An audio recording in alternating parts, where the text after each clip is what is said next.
Saya sebagai guru PAI akan memperkenalkan materi-materi apa saja yang saya ajarkan di kelas 8 semester 1. Yang pertama tentunya yang diajarkan adalah materi Al-Quran. Materi Al-Quran ini ada beberapa bab yang harus dipelajari, yaitu yang pertama Quran Surat Ar-Rum, yang kedua Quran Surat Ibrahim, yang ketiga Quran Surat Az-Zukhruf. Selain kita mempelajari Al-Quran dan isi kandungannya tersebut, kita juga mempelajari tajwid-tajwidnya. Dan di bab ini tajwid yang dipelajari adalah tentang hukum roh dan hukum lam jalalah. Hukum roh sendiri ini dibagi menjadi 3, yaitu yang pertama roh tafhim, yang kedua roh tarkik, dan yang ketiga namanya jawazul wijhain. Jawazul wijhain ini artinya boleh dua wajah. Kalau tafhim dibaca tebal, kalau tarkik dibaca tipis, kalau jawazul wijhain berarti dua-duanya bisa dibaca tebal atau dibaca tipis. Yang kedua adalah lam jalalah. Lam jalalah ini mempunyai dua hukum, yaitu lam tafhim dan lam tarkik. Kalau lam tafhim yaitu lam yang dibaca tebal, artinya lamnya ini tidak terlihat. Kalau lam tarkik yaitu lam yang dibaca tipis, artinya lamnya terlihat. Contoh lam tafhim yaitu Allah. Sebelum kata Allah ada fathah, makanya dibaca tebal atau tafhim. Kalau tarkik contohnya bilahi. Bilahi ini sebelum lafaz Allah itu ada harokat kasrohnya, makanya dinamakan tarkik atau tipis. Nah, setelah materi Al-Quran, di bab selanjutnya kita akan belajar tentang akidah. Akidah ini memuat tentang beberapa kitab-kitab Allah, di mana ada 4 kitab Allah, yaitu Taurat, Injil, Zabur, dan Al-Quran. Taurat sendiri diturunkan kepada Nabi Musa alaihissalam. Kitab Injil diturunkan kepada Nabi Isa alaihissalam. Sedangkan kitab Zabur diturunkan kepada Nabi Dawud alaihissalam. Dan yang terakhir yaitu kitab Al-Quran, yang tentunya diturunkan kepada Nabi Muhammad SAW. Selain kita belajar ada 4 kitab, kita belajar yang namanya suhuf. Suhuf ini sama dengan kitab, yaitu wahyu dari Allah yang diturunkan kepada Rasulnya. Tetapi bedanya kalau kitab itu kan dibukukan, tapi kalau suhuf itu berupa lembaran-lembaran. Dan lembaran-lembaran ini diturunkan kepada beberapa Rasul, diantaranya Nabi Musa, Nabi Ibrahim, Nabi Adam, Nabi Idris. Nabi Ibrahim sendiri diturunkan ada 10 suhuf. Nabi Musa ada 10 suhuf. Seperti itu, lembaran-lembaran yang diturunkan kepada para Rasulnya. Setelah kita mempelajari akidah, kita di bab selanjutnya kita akan belajar tentang akhlak. Jadi PAI itu ada Al-Quran, akidah, akhlak, fikih, dan SKI. Tadi Al-Qurannya sudah, akidahnya sudah, kita lanjut ke akhlaknya. Kalau akhlaknya kita akan belajar tentang namanya amanah dan jujur. Itu juga amanah serta jujur ini juga salah satu sifat Rasul yang harus kita teladani. Amanah dapat dipercaya, sedangkan jujur sidik itu juga termasuk sifat Rasul yang harus kita teladani akhlaknya. Untuk bab selanjutnya yaitu tentang fikih. Di bab fikih ini kita akan belajar 3 materi, yaitu yang pertama sholat istisqa. Sholat istisqa itu adalah sholat meminta hujan. Ini biasanya dilakukan ketika kita nanti musim kemarau atau kita menghadapi kekeringan yang sangat panjang. Kita akan melakukan yang namanya sholat istisqa. Yang kedua, sholat yang kita pelajari yaitu sholat gerhana. Sholat gerhana dan sholat istisqa ini hukumnya sunnah. Dan sholat gerhana ini ada 2, yaitu sholat gerhana matahari dan sholat gerhana bulan.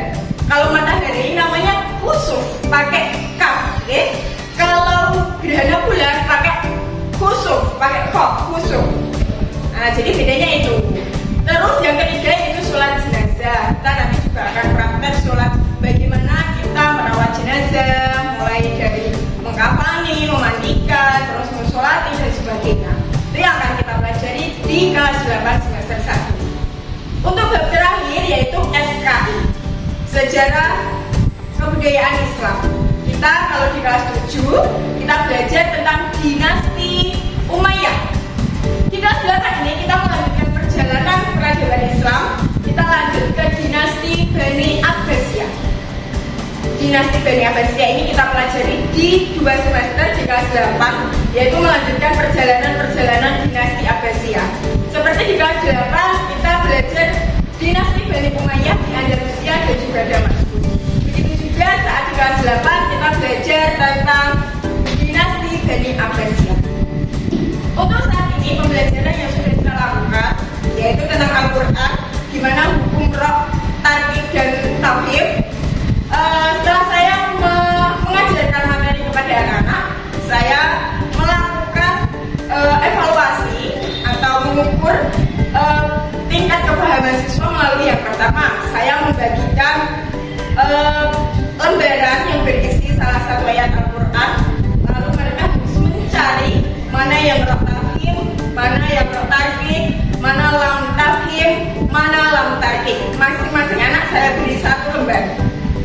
Setelah itu, setelah mereka mampu, saya uji lagi menggunakan game online. Saya menggunakan biasanya Wordball. Saya belajar, saya bermain bersama anak menggunakan game tersebut. Untuk Al-Quran selanjutnya, yaitu isi kandungan dari Quran Surat Ar-Rum, Quran Surat Ibrahim, dan Quran Surat Asy-Syu'ara, itu ada isi kandungan dan potongan ayat. Biasanya potongan ayat ini saya juga menggunakan game online, yaitu sama dari Wordball, tapi berupa anagram. Jadi anak-anak nanti menyusun kata sesuai dengan arti per potongan ayat tersebut. Mungkin itu sharing yang dapat saya lakukan. Apabila ada kesalahan yang mohon dimaafkan dan yang dapat bisa diambil manfaatnya, silakan untuk dilanjutkan kebermanfaatan tersebut. Terima kasih. Saya Rifana Nurjaya. Wassalamualaikum warahmatullahi wabarakatuh. Assalamualaikum warahmatullahi wabarakatuh. Selamat siang. Perkenalkan, nama saya Dwi Nur Widianti, guru BK kelas 7 dari SMP Negeri 1 Pamutan. Pada kesempatan pada siang hari ini, saya ingin memaparkan atau membagikan rencana yang akan saya laksanakan pada pembelajaran pada tahun ajaran 2024-2025. Yang pertama, kami dari guru BK melaksanakan asesmen. Yang pertama adalah asesmen pemetaan siswa, yang kedua adalah asesmen kemampuan angka, verbal, dan logika. Kemudian ada angket kebutuhan peserta didik. Dari beberapa asesmen tersebut, kemudian kami analisis dan kami olah untuk menjadi beberapa materi yang akan kami sampaikan pada 1 semester ini. Yang pertama, kami membagi hasil asesmen tersebut dalam beberapa aspek. Yang pertama adalah aspek kebutuhan pribadi, aspek kebutuhan sosial, kemudian aspek kebutuhan belajar, dan yang terakhir adalah aspek kebutuhan karir. Contohnya dari beberapa aspek kebutuhan pribadi adalah menjaga kesehatan, menjaga kebersihan lingkungan, kemudian pembiasaan atau penyesuaian diri di lingkungan sekolah baru. Kemudian dari aspek sosial, saya mengambil aspek kebutuhan sosial, yakni adalah etika dalam pergaulan teman sebaya. Kemudian ada anti bullying, di mana ada beberapa hal yang saya garisbawahi adalah peralihan dari anak SD kelas 6 ke SMP kelas 7 itu banyak sekali candaan-candaan yang cenderung ke berlebihan dari candaan anak SD ke SMP. Jadi diluruskannya di situ etika teman sebaya, bagaimana caranya kita menyayangi sesama teman di sekolah. Kemudian ada anti bullying yang kita harus mengenal di mana bullying itu ada bullying secara verbal, secara fisik, kemudian ada secara sosial atau relasional, kemudian ada bully secara cyber atau elektronik dari media sosial. Kadang-kadang anak-anak itu belum paham kalau apa yang mereka ketik di media sosial itu menyakiti hati orang yang menerima pesan dari media sosial tersebut. Kemudian yang awalnya dulu senang bermain fisik, yang katanya jauh-jauhan atau misalnya hanya pegang-pegangan saja, itu ternyata masuk dalam bully secara fisik. Kemudian ada bukan panggilan sayang, katanya, Bu ini saya sudah akrab dengan seorang ini. Jadi saya tuh sudah biasa Bu kalau memanggil dia dengan nama itu, padahal orang yang dipanggil itu sebenarnya nggak suka. Nah itu juga bisa termasuk adalah bully secara verbal. Kemudian ada yang secara relasional, misalnya ada si A, si B, dan si C.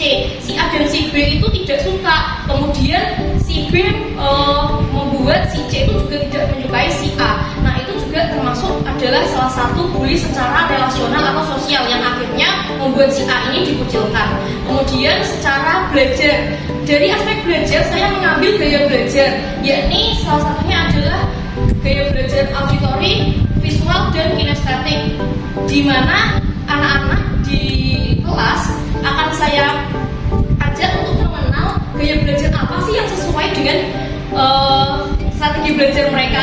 Jadi ketika mereka sudah bisa mengenal gaya belajar, nanti untuk menemukan strategi belajar akan sangat mudah dan harapannya bisa meningkatkan nilai di sekolah. Kemudian dari segi aspek karir, saya mengambil kedisiplinan karena dari peralihan dari anak SD yang kebanyakan adalah bermain sambil belajar akan banyak butuh penyesuaian, di mana tingkat kognitifnya di SMP, tata tertibnya juga sudah mulai tinggi. Kemudian juga ada hal-hal yang perlu dipahami kalau ini adalah sekolah. Sekolah ini tempat untuk menuntut ilmu, bukan hanya untuk bermain ketika ada waktu istirahat seperti itu. Jadi untuk manajemen waktunya pun kami berusaha mengolah di kelas. Entah itu nanti saya akan menggunakan media timetable atau jadwal belajar, jadwal kegiatan di sekolah maupun di rumah. Kemudian strategi manajemen waktu anak-anak di sekolah maupun di rumah, begitu. Mungkin cukup sekian dari saya. Berikut beberapa hal yang akan saya sampaikan di kelas selama 1 semester ke depan.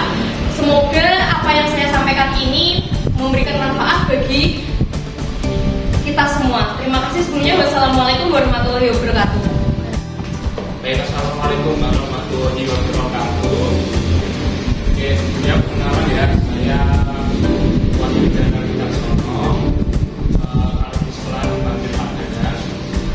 Saya di SMP 1 Pamukan mengaku sebagai guru mata pelajaran bahasa Indonesia kelas 7. Nah, di kurikulum merdeka ini di kelas 7 itu nanti di semester 1 akan mempelajari mengenai 3 subtema atau 3 pelajaran. Yang pertama yaitu tentang teks deskripsi. Nah, jadi nanti anak-anak di bab yang pertama itu nanti akan mempelajari teks yang namanya teks deskripsi. Nanti dibagi menjadi beberapa materi lagi di semester 1. Yang pertama nanti akan mempelajari mengenai apa yang dimaksud dengan teks deskripsi itu apa. Kemudian yang kedua mempelajari mengenai tujuannya. Nah, setiap teks pasti memiliki tujuan yang beda-beda. Nanti siswa akan tahu apa itu tujuan dari teks deskripsi. Nah, kemudian ketiga nanti akan mempelajari mengenai cirinya apa saja teks deskripsi ya yang berbeda dengan teks yang lain. Nah, selanjutnya yang keempat akan mempelajari mengenai kaidah atau kebiasaan yang digunakan dalam teks deskripsi. Nah, nanti yang terakhir yang kelima yaitu siswa akan mempelajari bagaimana langkah-langkah dalam membuat sebuah teks deskripsi. Nah, nanti di penghujung bab 1 ini siswa itu diharapkan bisa membuat sebuah teks deskripsi untuk temanya yang adalah mengenai objeknya suatu tempat. Nah, mungkin bisa tempat wisata atau tempat yang pernah mereka kunjungi. Nah, kemudian yang bab selanjutnya, yang bab yang kedua itu nanti akan mempelajari mengenai 2 materi ya. Yang pertama ada tentang puisi rakyat, yang kedua ada tentang cerita fantasi. Nah, nanti diawali dulu dengan materi yang puisi rakyat. Nah, nanti siswa akan belajar tentang 3 jenis puisi rakyat yang akan dipelajari. Yang pertama ada gurindam, yang kedua ada syair, yang ketiga ada pantun. Nah, nanti siswa akan belajar mengenai apa itu pantun,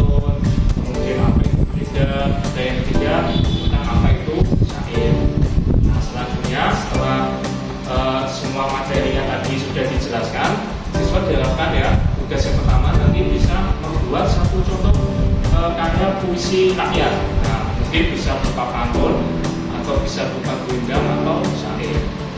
Nah, kemudian materi yang kedua di bab 2 ini yaitu tentang cerita fantasi. Nah, cerita fantasi nanti siswa akan belajar mengenai apa itu cerita fantasi. Nah, pengertian cerita fantasi, kemudian unsur-unsur dalam cerita itu apa saja. Nah, mungkin ada tokoh, ada tema, penokohan, dan nanti dipelajari di cerita fiksi. Nah, kemudian setelah siswa mempelajari itu semua, nanti di bagian akhirnya di materi bab 2 yang kedua, siswa akan mempelajari mengenai atau membuat tentang fantasi. Ya. Nah, nanti akan membuat cerita fantasi.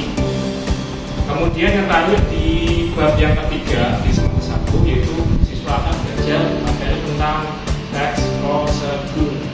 Nah, teks prosedur ya, mungkin siswa sudah pernah melakukannya di rumah. Nah, karena prosedur adalah teks yang isinya itu menjelaskan mengenai langkah-langkah dalam melakukan sesuatu.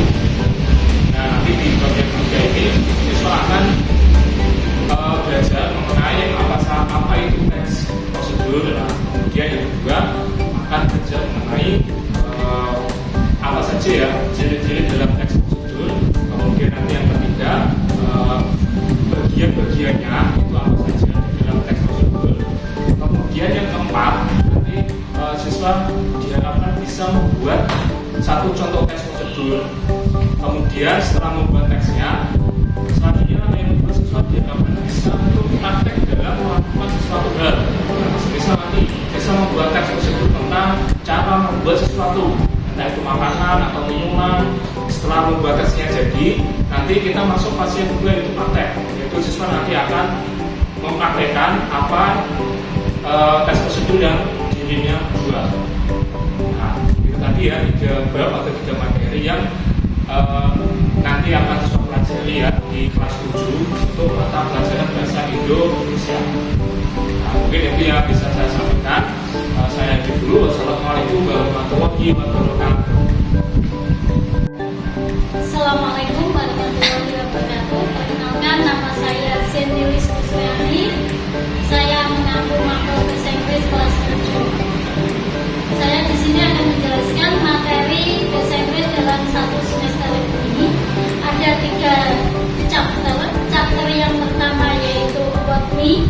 Chapter yang kedua tentang Culinary and Me. Chapter yang ketiga Sweet and Sweet Food. Kemudian untuk chapter yang pertama di situ About Me itu ada materi yang terkait yaitu introduce myself, introduce others, hobby, and descriptive text. Yang mana descriptive text tersebut menjelaskan tentang describing people. Jadi anak-anak nanti diarahkan untuk mampu membuat materi teks deskriptif maupun mempresentasikan tentang teks deskriptif yang terkait dengan generic structure, language future, and social function-nya. Kemudian untuk chapter yang kedua materinya yaitu tentang culinary and me. Culinary and me ini terkait materi tentang food, kemudian tool and ingredients. Harapannya di chapter kedua ini anak mampu membuat materi tentang procedure text yang mana menjelaskan bagaimana cara membuat sesuatu baik itu makanan maupun minuman. Untuk chapter yang ketiga yaitu materi tentang sweet home sweet yang terkait dengan materi thing and room in a house. Jadi menjelaskan benda-benda maupun ruangan yang ada di dalam rumah.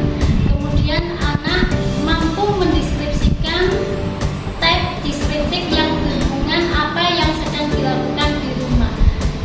Untuk tenses yang digunakan simple present. Untuk penilaiannya yang saya pakai selama ini yaitu diagnosis non-kognitif maupun kognitif, formatif, and summatif. Kemudian untuk metode pembelajarannya basic learning, kemudian diferensiasi yang saya gunakan. Untuk kendala yang terjadi pada saat ini saya jumpai masih ada beberapa anak yang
tersebut, sedangkan n adalah banyaknya bilangan berulang, pangkatnya sebanyak n.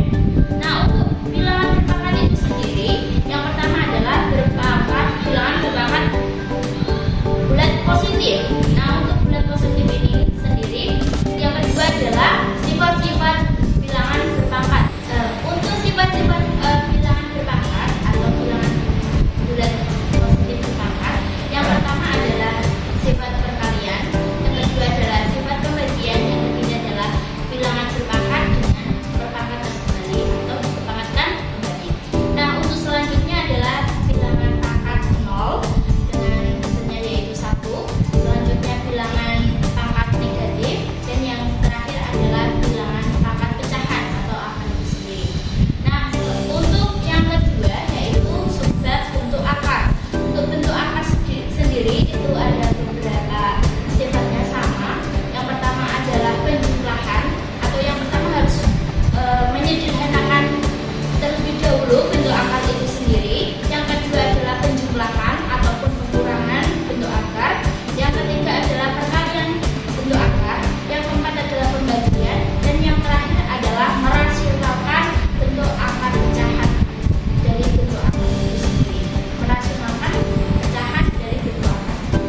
Nah, yang ketiga yaitu persamaan eksponen. Ini lebih sederhana daripada kelas di SMA. Seperti itu. Untuk model pembelajarannya, yang pertama adalah saya melakukan beberapa latihan terlebih dahulu, beberapa soal yang dapat dikerjakan oleh siswa.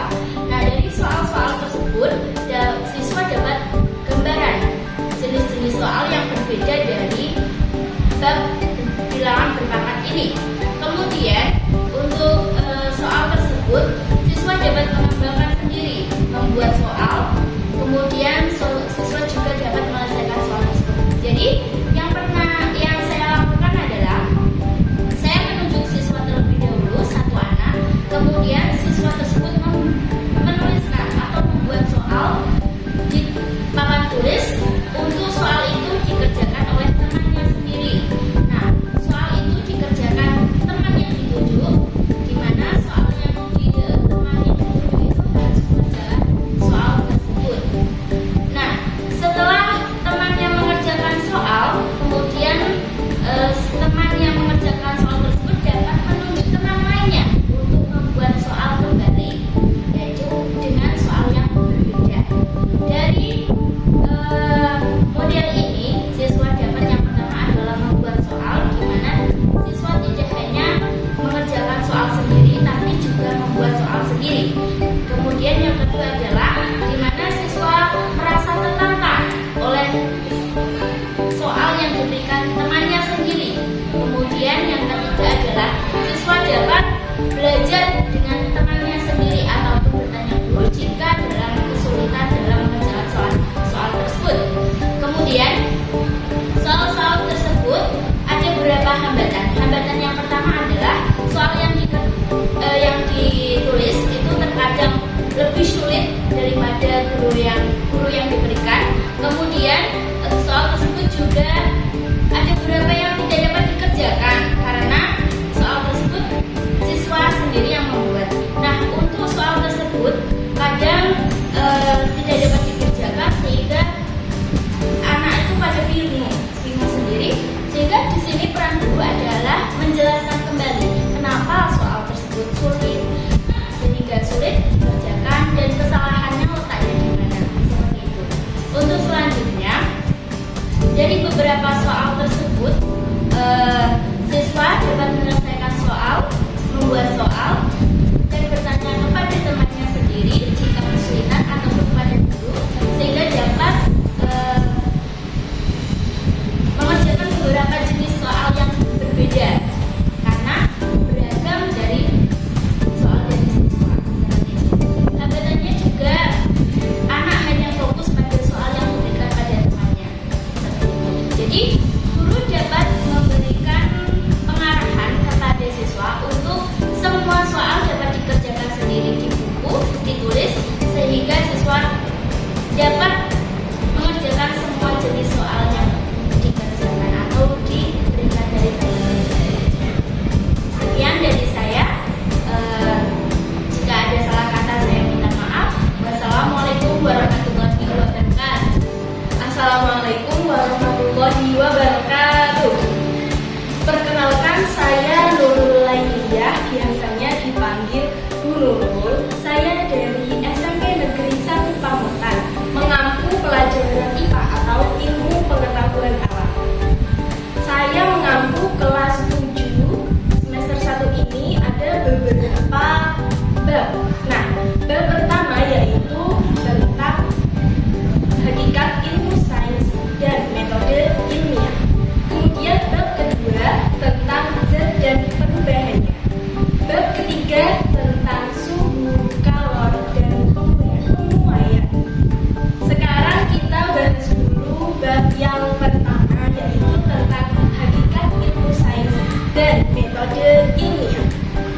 ilmu sains sendiri, kita mempelajari tentang makna sains dan beberapa cabang sains.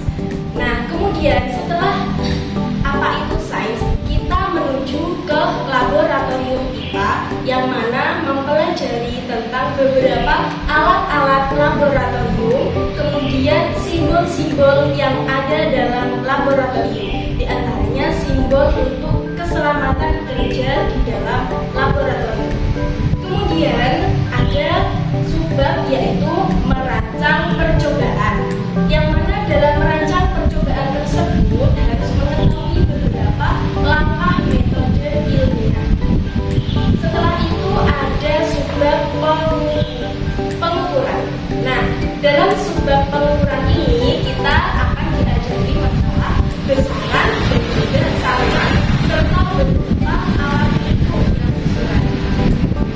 Kemudian kita akan menunjukkan hasil percobaan. Nah, untuk metode yang saya gunakan yaitu dengan pembelajaran berdiferensiasi. Nah, untuk itu ada proyek yang harus dikerjakan oleh siswa, yaitu dengan membuat mind mapping atau peta pikiran. Saya akan membawakan salah satu hasil mind mapping dari salah satu kelas yang saya ajar.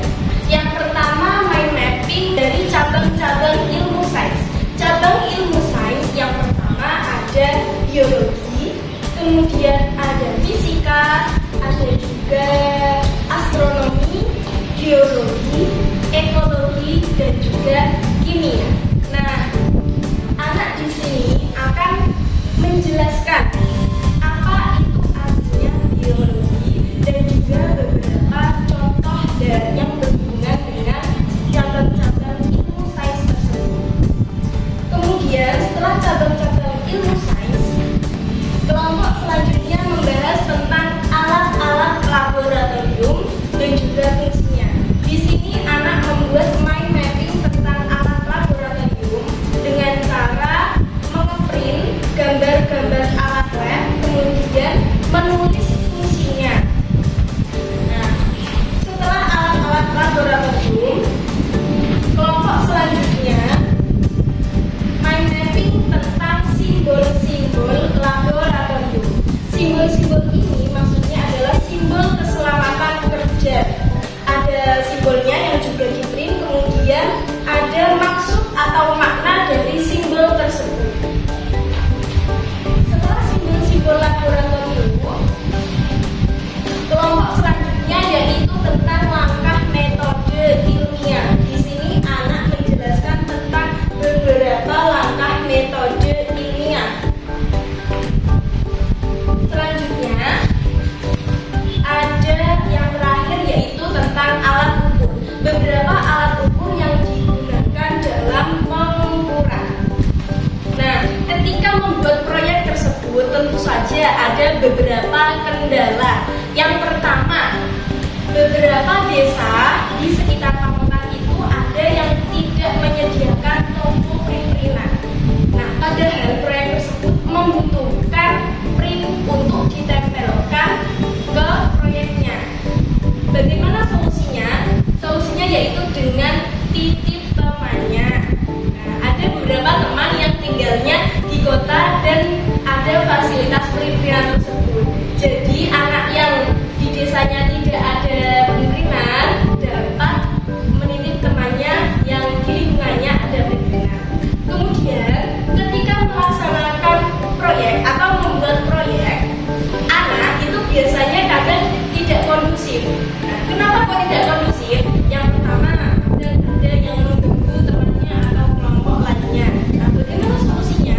Solusinya yaitu dengan mengingatkan anak agar anak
pembahasan hari ini tentang materi hakikat ilmu sains dan metode ilmiah. Sekian dari saya. Wassalamualaikum warahmatullahi wabarakatuh. Assalamualaikum warahmatullahi wabarakatuh.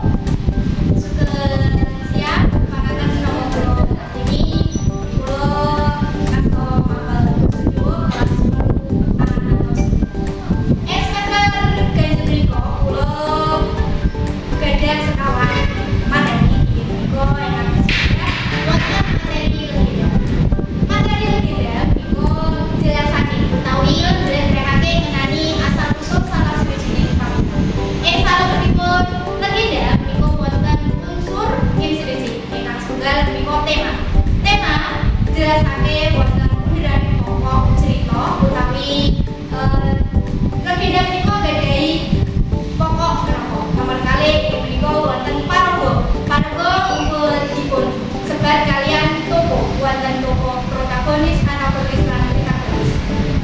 Salajengipun wonten latar beriko wonten 3 latar waktu papan lan swasana. Waktu beriko kados siang meja lan dalu menawi papan ing sekolah ing sabet klepen lan liun. Ugi nomor 3 latar swasana beriko kados seneng dina liburan ugi berjiko.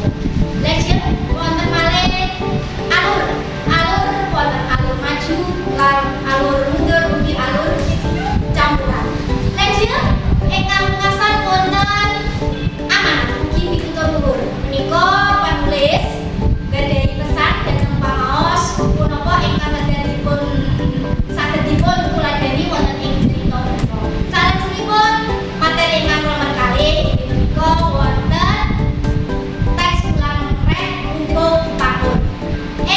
Kumpul Pangkur menika gadhahi cariyos utawi njlentrehake ngenani kados pundi manungsa menika saged nyelehake utawi ngendhalekake hawa nafsu.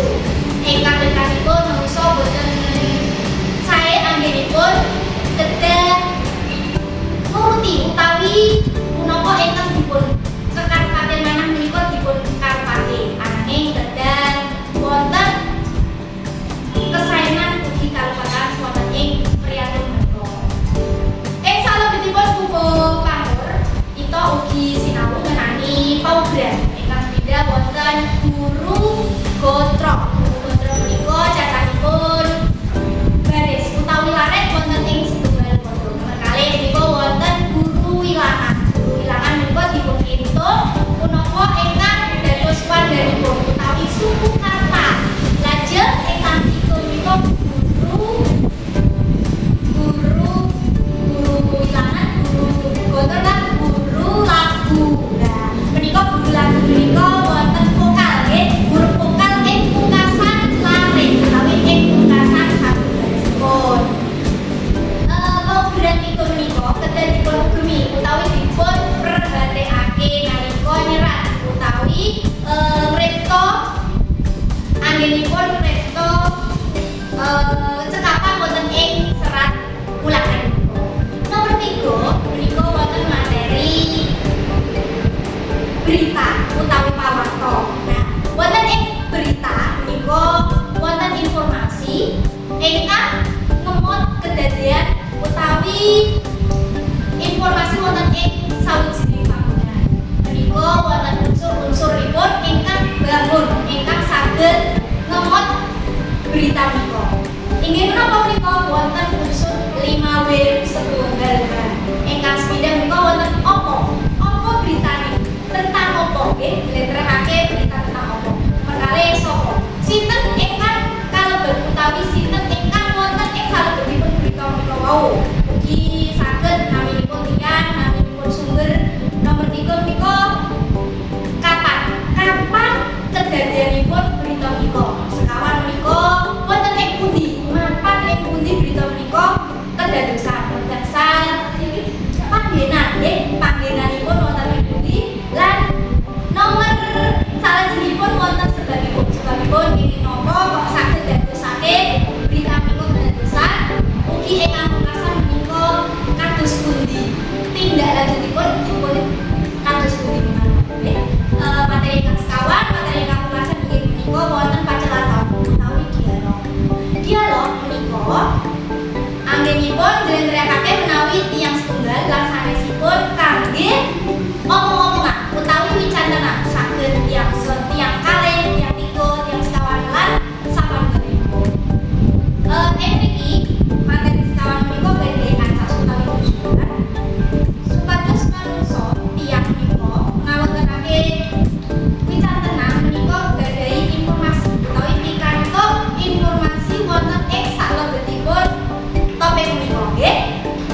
Doksipun inggih punika ngginakake basa Jawa ingkang kawentar.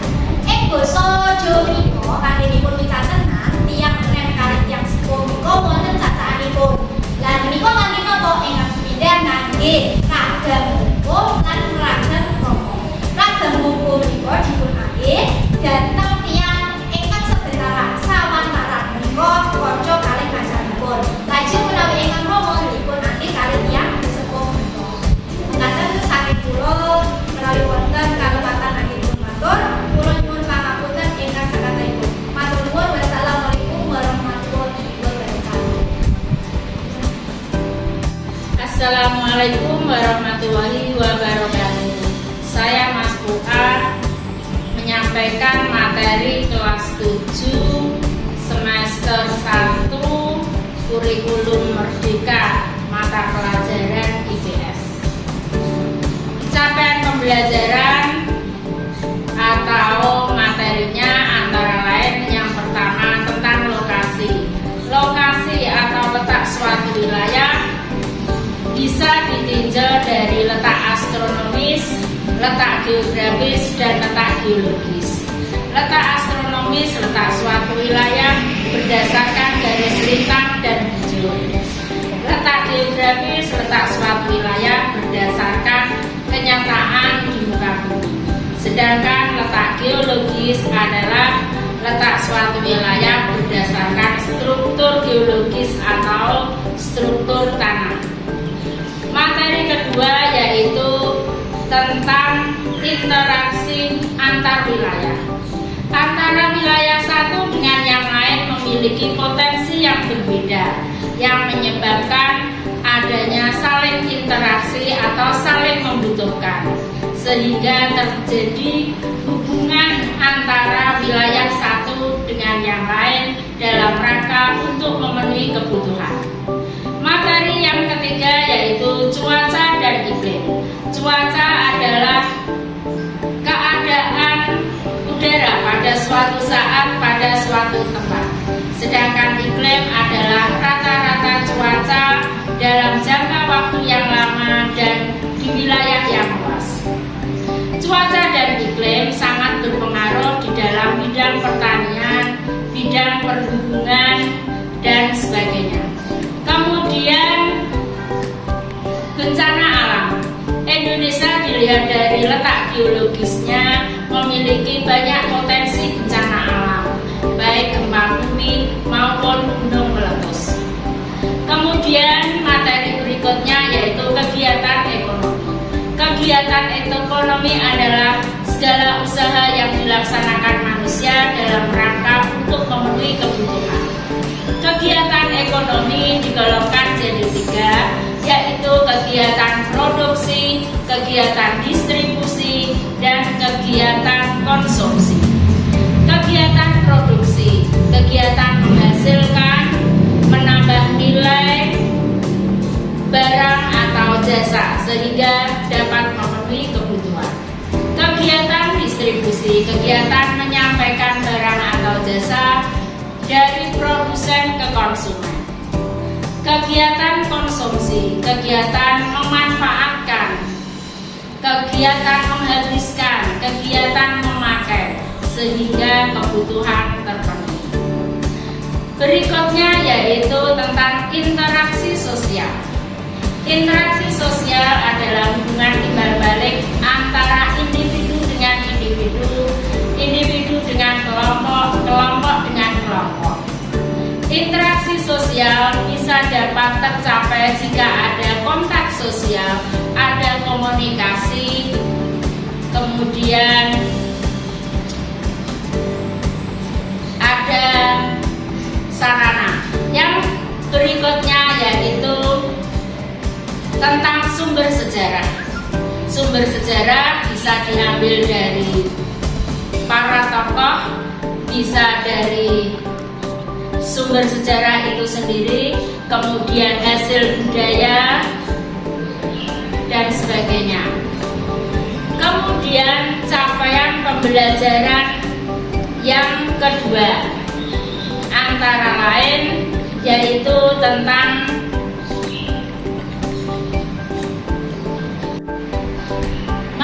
Berikutnya yaitu sejarah pembagian zaman secara biologis, yaitu zaman Arkaikum, Paleozoikum, Mesozoikum, dan Neozoikum. Berikutnya yaitu pelestarian lingkungan. Pelestarian lingkungan antara lain pelestarian udara, pelestarian lingkungan tanah, pelestarian air. Materi terakhir yaitu pembangunan berkelanjutan. Pembangunan berkelanjutan maksudnya yaitu pembangunan yang dirancang dalam rangka memenuhi kebutuhan masa kini tanpa harus mengorbankan potensi generasi yang akan datang. Demikian materi kelas 7 IPS. Wassalamualaikum warahmatullahi wabarakatuh. Assalamualaikum warahmatullahi wabarakatuh. Perkenalkan, nama saya Dudung Agung Marianto, mengampu mapel pendidikan Pancasila kelas 8. Baik anak-anakku, seperti biasa sudah berdoa? Iya, terima kasih. Sebelum kita lanjut, silakan dilihat di bawah meja dan di bawah kursinya kotoran-kotoran yang akan diambil. Oh, sudah bersih. Ya. Jadi sudah melaksanakan tugas semua ya. Baik, terima kasih. Itu yang belakang. Siapa yang tidak hadir? Oh, sudah. Kenapa Suharno? Ya. Oh, sakit. Sakit apa? Oh, di rumah sakit. Ya, sakit tipes di rumah sakit. Baik, mari kita berdoa untuk Suharno, semoga diberikan segera sembuh ya Allah. Al-Fatihah.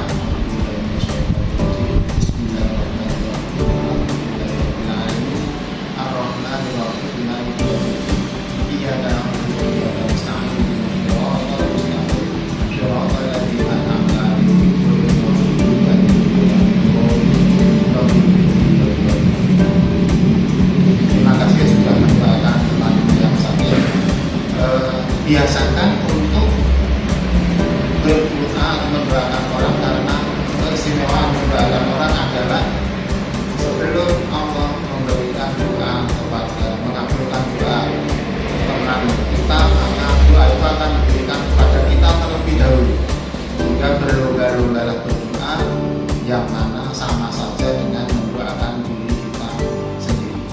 Baik, saya lanjutkan sekalian. Jangan lupakan ayah ibu yang di rumah. Mari kita membaca Fatihah juga. Alaniyatus sholihah, Al-Fatihah.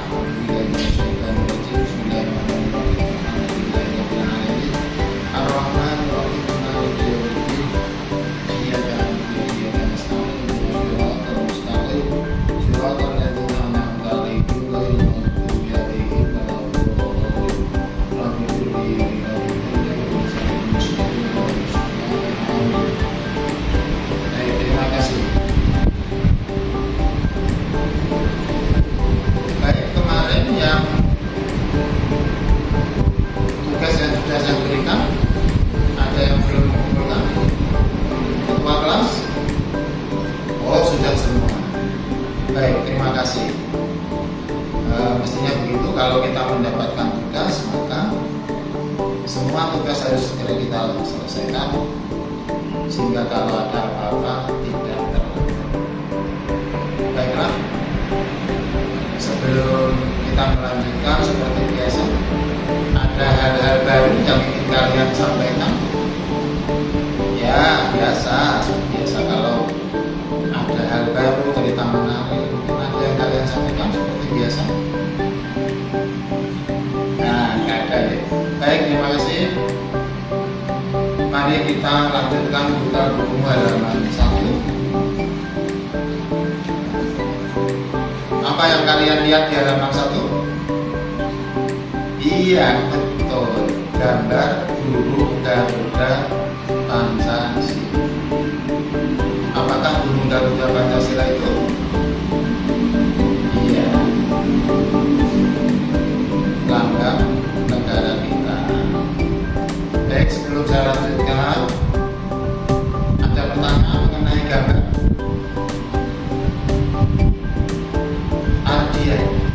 Coba kamu ceritakan gambar burung Garuda. Apa? Tidak bisa? Masa tidak bisa? Belum belajar? Ada yang mau membantu Atia? Baik. Kalau tidak ada, mari kita belajar bersama. Burung Garuda Pancasila menghadap ke kanan. Burung Garuda ini tidak boleh digambar sembarangan karena merupakan lambang negara. Semua gambar, semua aspek, semua sudut sudah ada hitungan-hitungannya sendiri yang tidak bisa digambar atau ditulis seenak sendiri. Misalnya kepala menghadap ke kanan, itu merupakan kode atau arah tujuan kebaikan. Kalau diri biasanya kita istilahkan maaf kekurangan atau keburu. Kemudian bulu yang ada di semua bagian burung Garuda itu juga mempunyai jumlah-jumlah yang tertentu. Misalnya saja bulu yang ada di dalam sayap. Di sayap berjumlah 17, kemudian di ekor berjumlah 8, kemudian di kaki berjumlah 19, dan di dada sejumlah 45, yang mana kesemuanya menunjukkan tanggal proklamasi kemerdekaan Republik Indonesia, yaitu 17/8/1945, 17 Agustus 1945. Paham anak-anak? Baik, terima kasih. Kemudian di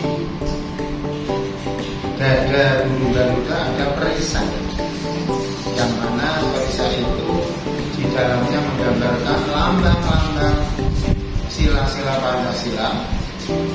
Yang pertama yaitu ditunjukkan di dalam gambar bintang, ketuhanan yang Maha Esa. Kemudian rantai emas, kemanusiaan dan adil dan beradab.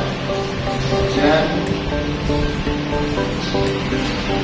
pohon beringin, persatuan Indonesia, kepala banteng,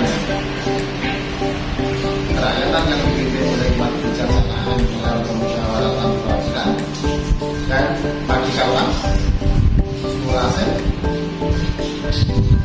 Iya, keadilan sosial bagi seluruh rakyat Indonesia. Silakan dihafalkan, jangan lupa, jangan terbalik-balik, karena lambangnya itu sudah tercakup 1-5 sesuai dengan sila-sila Pancasila. Kemudian yang terakhir di cakar burung Garuda tersebut ada setarik kain yang bertuliskan ya Sukamto, terima kasih, Bhinneka Tunggal Ika, yang artinya Ani iya, berbeda-beda tetapi tetap satu jua. Terima kasih kalian memperhatikan. Sebenarnya Bhinneka Tunggal Ika itu kalimat lengkapnya adalah Bhinneka Tunggal Ika Tandana Dharma Mangko, yang artinya berbeda-beda tetapi tetap satu jua, tiada tujuan agama yang berbeda. Ini jadi kita datang pada zaman Majapahit yang memang kala itu mengkhususkan dalam hal keagamaan. Kemudian halaman 2 yaitu tujuan dari materi hari ini adalah kedudukan Pancasila sebagai dasar negara, kedudukan Pancasila sebagai pandangan hidup bangsa,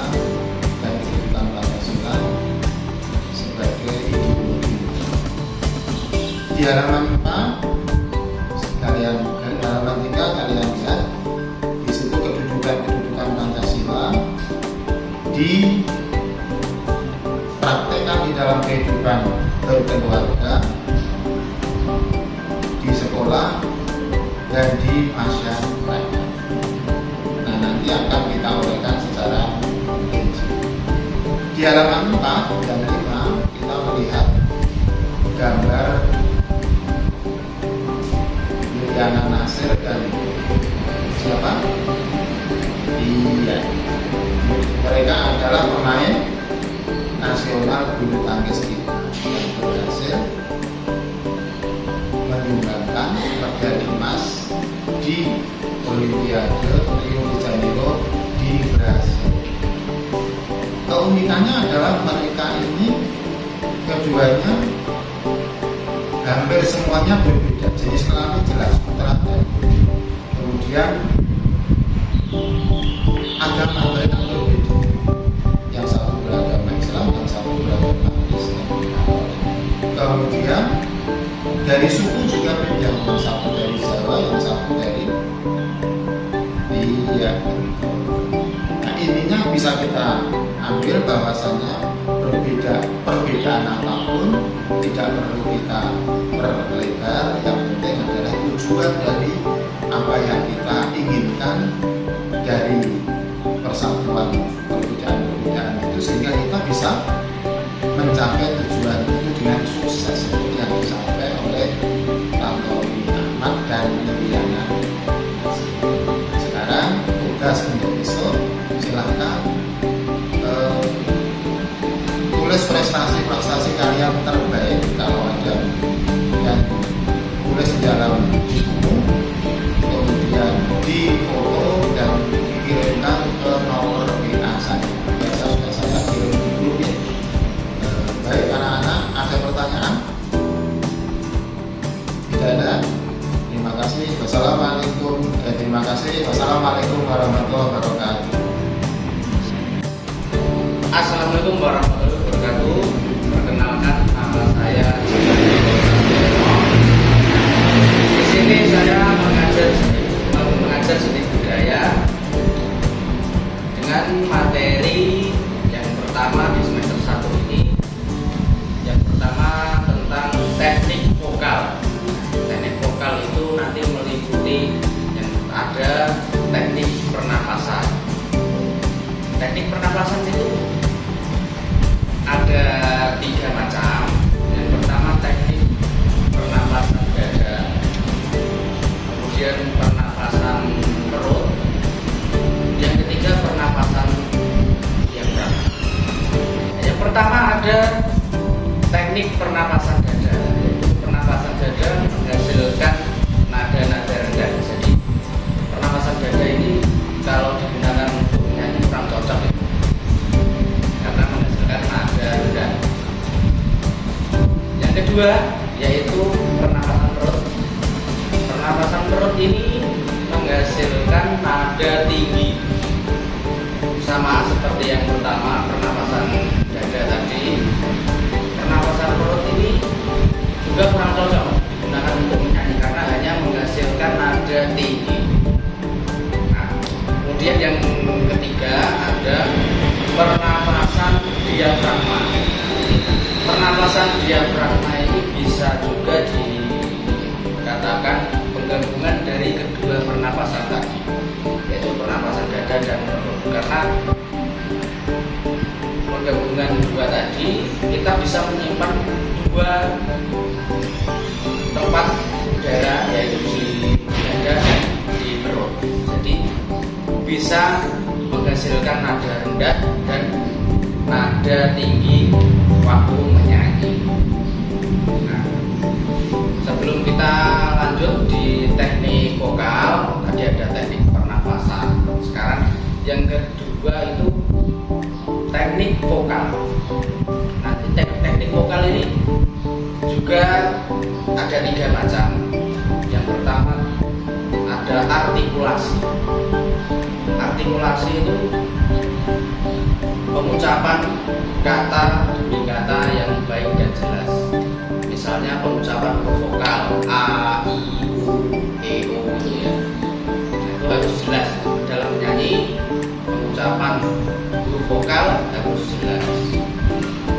Kemudian yang kedua ada intonasi.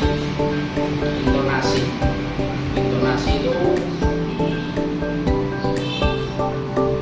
cara tinggi rendahnya nada, pengucapan tinggi rendahnya nada yang harus dijangkau dengan tepat. Nah, untuk ini banyak kendala pada siswa kelas 7 ya rata-rata. Untuk pengucapan kata kebanyakan pengucapan nada kelas 7 itu masih sering salah mengucapkan duri itu, masih belum hafal nama nada non 7 nada itu belum hafal, apalagi menghafalkan nadanya. Ya, untuk yang di bab kedua yaitu teknik memainkan alat musik sederhana. Nah, nanti untuk alat musiknya bisa menggunakan recorder atau pianika. Recorder itu seperti seruling. Nah, dengan pembelajaran seperti teknik pejarian, kemudian nada-nada itu sampai si, sama dengan pianika juga ada teknik pejarian. Kemudian beberapa untuk kendalanya pada anak kelas 7, rata-rata kelas 7 ya. Kelas 7 itu masih asing dengan alat-alat musik sederhana seperti recorder dengan pianika. Ada juga yang sudah pernah memainkan juga pada waktu di sekolah dasar. Ada juga yang belum pernah memainkan alat musik. Demikian yang saya sampaikan. Untuk kurang lebihnya saya mohon maaf. Wassalamualaikum warahmatullahi wabarakatuh. Salam olahraga jaya. Saya Zainul Mutakib, mengampu mata pelajaran PJOK untuk kelas 8. Di sini saya akan menjelaskan materi apa saja yang ada di semester 1. Oke, yang pertama ada 5 ATP atau alur tujuan pembelajaran dan 5 materi. Untuk ATP, yang pertama ada permainan invasi, yang kedua ada permainan lapangan, yang ketiga ada permainan bela diri, yang ketiga ada aktivitas atletik, yang kelima kebugaran jasmani untuk kebugaran. Yang pertama dari alur tujuan pembelajaran permainan invasi ada materi bola basket.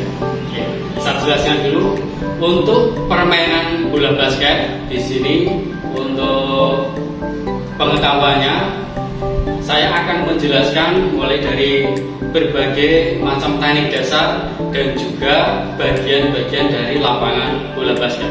Untuk keterampilan saya berfokus pada dribble dan juga shooting layup. Yang kedua, ATP dari permainan lapangan ada materi bola kasti. Untuk bola kasti pengetahuannya nanti juga menjelaskan bagian-bagian dan gambar dari lapangan. Untuk prakteknya langsung ke permainan. Yang ketiga, aktivitas atletik. Nanti ada lompat jauh. Untuk lompat jauh pengetahuannya akan ada dari teknik dasar mulai dari awal sampai akhir. Untuk prakteknya langsung praktek dari teknik dasar dan juga nanti hasil dari jauhnya lompatan. Terus yang keempat ada bela diri. Untuk bela diri materi yang diambil adalah pencak silat. Untuk pencak silat pengetahuan yang akan saya berikan itu dari teknik dasar. Terus untuk prakteknya nanti mempraktekkan jurus. Ya, untuk jurusnya nanti ada jurus 1 sampai 3 untuk praktek. Tujuan pembelajaran yang kelima ada kebugaran jasmani untuk keterampilan dengan materi, kecepatan, kelincahan, keseimbangan, dan koordinasi. Ini nanti akan kita bedah untuk pengetahuannya, pengertiannya dari keempat materi ini dan juga praktek penilaiannya. Demikian untuk materi yang bisa saya jelaskan, semoga bisa bermanfaat. Assalamualaikum warahmatullahi wabarakatuh. Nama saya Rina Rohanita. Saya biasa dipanggil Ibu Lina. Saya di sini mengajar informatika kelas 9. Saya akan menyampaikan materi yang saya ajarkan di kelas 9 selama 1 semester ini. Materi pertama yaitu bertema berpikir komputasional. Di materi ini siswa diharapkan bisa menganalisa suatu masalah kehidupan sehari-hari dengan runtut, dengan jelas, dan bisa menyampaikan hasil keluarnya secara tepat dan jelas.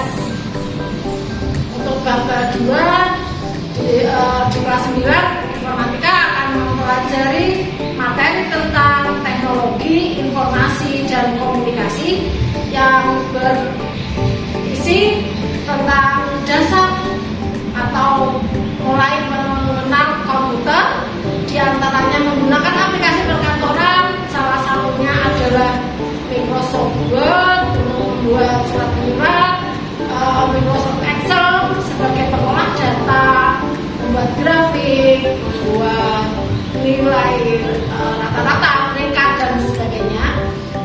Selanjutnya aplikasi perkantoran yang ketiga yaitu PowerPoint. PowerPoint ini akan digunakan untuk pembuatan aplikasi, pembuatan presentasi atau menyampaikan sesuatu gagasan materi atau hasil dari kerja kelompok yang harus ditampilkan. Di bagian ketiga, informatika kelas 9 akan mempelajari bab analisis data. Analisis data di sini kami menggunakan materinya adalah menggunakan Microsoft Excel. Microsoft Excel di sini mengolah data, mulai dari berarti memasukkan data, mengolahkan tadi Microsoft Excel adalah untuk mengolah data berbentuk angka. Jadi di sini nanti siswa diharapkan bisa mengolah data nilai atau data penjualan sebuah produk sehingga dia bisa menghasilkan hasil atau kesimpulan yang maksimal. Gitu yang saya sampaikan.